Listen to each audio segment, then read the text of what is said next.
Resource મેનેજમેન્ટનો project છે. આ પર્વત છે, આ પર્વતમાંથી નદી નીકળે છે અને અહીંયા ધોધ સ્વરૂપે આ ટર્બાઇન ઉપર પડે છે. તેને કારણે ટર્બાઇન ફરે છે. આ ટર્બાઇન ફરવાને કારણે તેમાં વિદ્યુત ઉત્પન્ન થાય છે અને તે વિદ્યુત આપણે વાપરવામાં ઉપયોગમાં લઈએ છીએ. ત્યારબાદ આ પવન ચક્કી છે.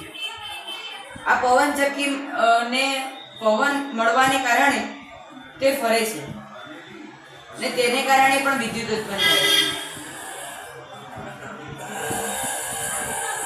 ત્યારબાદ આ ગોબર ગેસ પ્લાન્ટ છે. આ ગોબર ગેસ પ્લાન્ટ છે, એમાં આપણે ગોબરને કારણે ગેસ ઉત્પન્ન કરી શકીએ છીએ અને તે ગેસ આપણે ઘરે રાંધવામાં કે અન્ય કોઈ કામમાં ઉપયોગમાં લઈ શકીએ છીએ. ત્યારબાદ આ બે સોલર લાઇટ છે.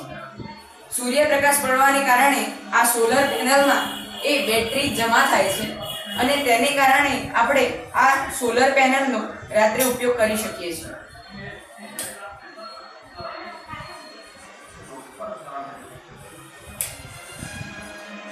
આ સાથે આપનો પ્રોજેક્ટ ખતમ થાય.